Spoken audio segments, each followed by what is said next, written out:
مدرجہ والا صلیبی کلمات جو ہیں وہ جیسے تمام ہوا، یسوع مسیح کی چھٹی للکار تھی صلیب کے اوپر. یہ اس عظیم کام کی تکمیل کا اعلان تھا ہم لوگوں کی لائف میں، جسے یسوع مسیح نے مکمل کیا.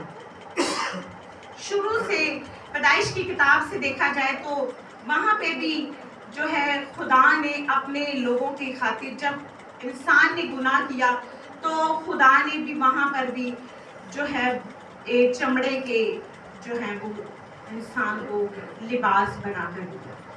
آخر وہ برہ کہاں سے آیا تھا؟ اور خداوند یسوع مسیح نے بھی ہماری خاطر جان دی اور ہمارے گناہوں کو کلیئر کرنے کے لیے کیا. یہ بہت ایسا کام ہے جسے، اور یہ کام جو ہے مکاشفہ، رہائی اور ملاپ کا کام تھا. تمام ان تین الفاظ کے پیچھے وہ تین عظیم حقائق ہیں جن پر مسیحی ایمان کی عمارت کھڑی ہے.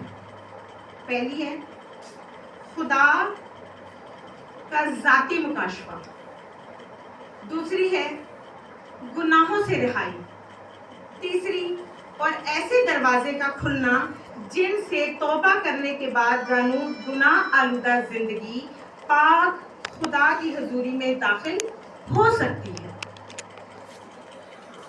صلیب پر مرتے ہوئے یسوع مسیح نے جو کام مکمل کیا اس کی تصدیق جی اٹھنے سے ہوئی، لیکن یہ للکار کہ تمام ہوا اشارہ کرتا ہے سب سے اہم منصوبہ پائے تکمیل تک پہنچا جو شروع سے تھا.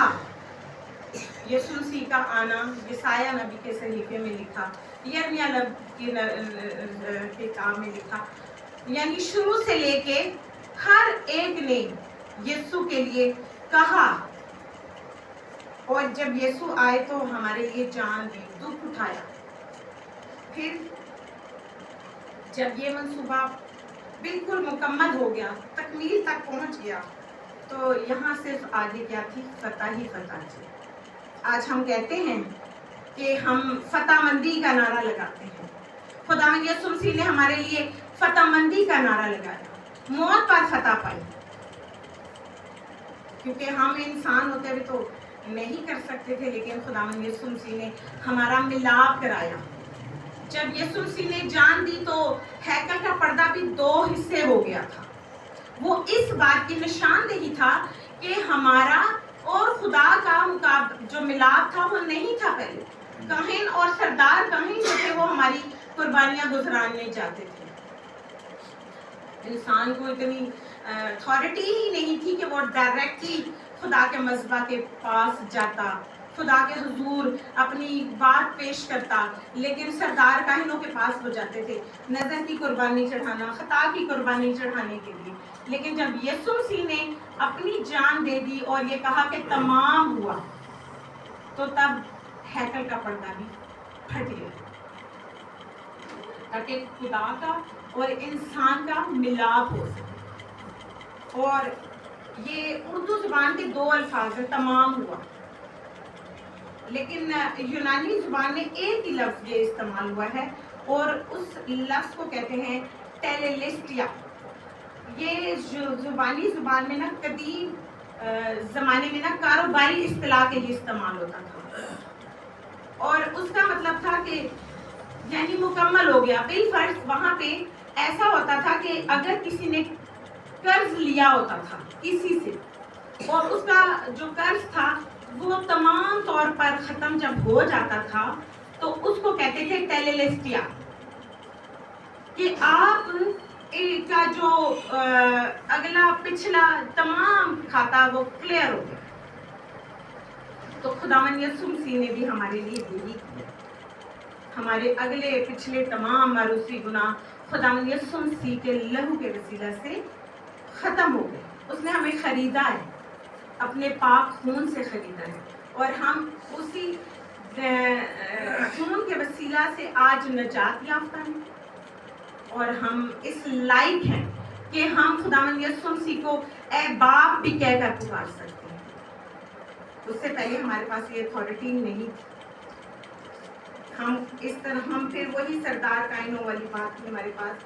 اور یہ یونانی میں یہ فعل امر یعنی ہمیشہ کے لیے امر کر دیا جانا, اس کو ایک پرفیکٹ ٹینس تھا یہ, یعنی ڈن, ختم, یہاں پہ آگے کچھ نہیں ہے. اور اس کا جو تھا ہمارے لیے کہ ہمیشہ سے ہمیشہ تک ہمارے گناہ معاف ہو. جب خداوند یسوع مسیح نے ہمارے لیے جان دی تو ہمارے گناہ معاف ہوئے. آج جب ہم یسوع مسیح کے جب ہم تمام دکھوں کو یاد کرتے ہیں تو ہمارا دل پریشان ہو جاتا ہے, ہمارا دل آنسوؤں سے روتا ہے. اور اسی کے وسیلہ سے ہی نجات ہے. یہ ہم سب جانتے ہیں کہ خداوند یسوع مسیح کے وسیلہ سے نجات ہے, اور کسی کے وسیلہ سے نجات نہیں ہے. اس کلمے پر غور و فکر کرتے ہوئے اس تازہ احساس ہوتا ہے ایک انسان کو کہ میرے یعنی جب میرا گناہ, میرا قرض خداوند یسوع مسیح نے کلیئر کر دیا ہے. جب ہم گھٹنے ٹیک لیتے ہیں اس کے حضور تو ہمیں یہ احساس ہوتا ہے کہ ہم گناہوں سے پاک ہو چکے ہیں. ہمیں اپنے گناہ نظر آتے ہیں جب ہم خدا کے حضور گھٹنے ٹیکتے ہیں تو ہمیں احساس ہوتا ہے کہ ہم گناہ گار تھے. لیکن خداوند یسوع مسیح نے جب کہا کہ تمام ہوا, اور اپنی پیاری قیمتی جان دے کر خدا نے ہمارے لیے جو ہے اپنا قیمتی اپنی جان دی اور ہمیں خریدا. یہ لفظ ٹیلیلسٹیا جو ہے یہ ایک لفظ ہے اور یہ یونانی زبان میں سے ہے, اور اس کا مطلب ہے کہ میں نے اگر کسی سے بالفرض قرضہ لیا اور میرا قرض جو ہے وہ ختم ہو